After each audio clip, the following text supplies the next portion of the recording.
Hi everyone, my name is Shayna Kashanirach, and in this video I will be discussing strabismus, which is the misalignment of one's eyes, or as the textbook states, it is a disorder of the eye in which the optic axes cannot be directed to the same object.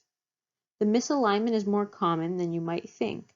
The American Association for Pediatric Ophthalmology and Strabismus estimates that 4% of the U.S. population has strabismus. There are four main types of strabismus, which are the following: esotropia, exotropia, hypotropia, and hypertropia. Esotropia, a horizontal type of strabismus, involves the inward turning of the eyes. Someone with esotropia would more commonly be referred to as cross-eyed. Exotropia, another type of horizontal strabismus, is the outward turning of the eye.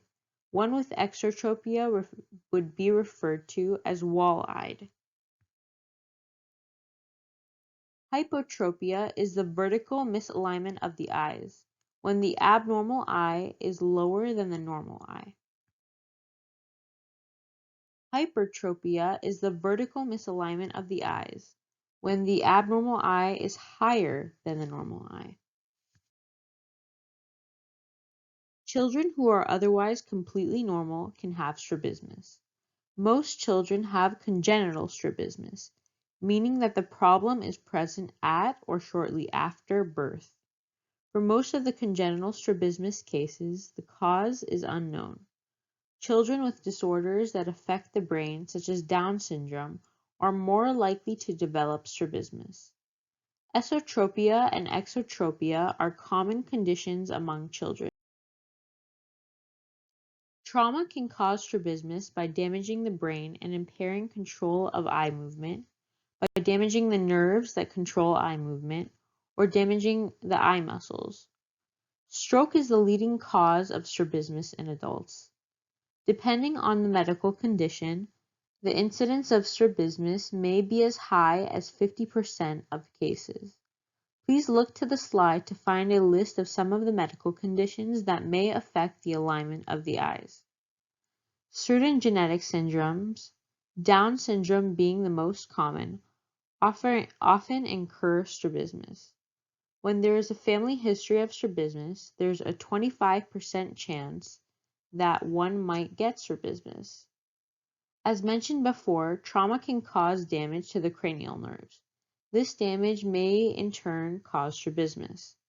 There are three cranial nerves: the oculomotor nerve, the trigeminal nerve, and the abducens nerve, which are responsible for eye movement. If one of these cranial nerves are weak or palsied, it can cause strabismus. Also, as mentioned before, damage to the eye muscles may cause strabismus. There are 6 different eye muscles that work in cohesion to move the eye. If one muscle were damaged, then that would incur strabismus. There are several problems that a patient with strabismus must deal with. The patient may see double because the two eyes are not aimed at the same point. Also, one of the eyes may have their vision suppressed in the brain in order to avoid diplopia, which is double vision. This condition is called suppression. Furthermore, in order to adjust, the brain can develop a new match with each eye so that fusion occurs even though the eyes are not aimed at the same point. This is known as anomalous retinal correspondence.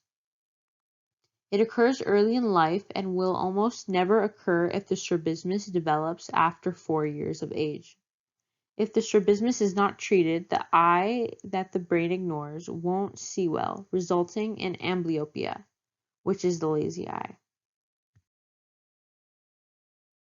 There are many potential risks when one has strabismus surgery. These risks are listed on the slide. Strabismus surgery is a more common procedure and most patients see a significant improvement in the alignment of their eyes after surgery. In some cases, you may need additional surgery or prism glasses to align the eyes. While the goal of the surgery is to enable patients to use both eyes together, an ability referred to as binocular vision, the surgery may simply result in a cosmetic cure, a cure for the appearance of the eye, rather than a binocular cure, a cure for the vision of the eye.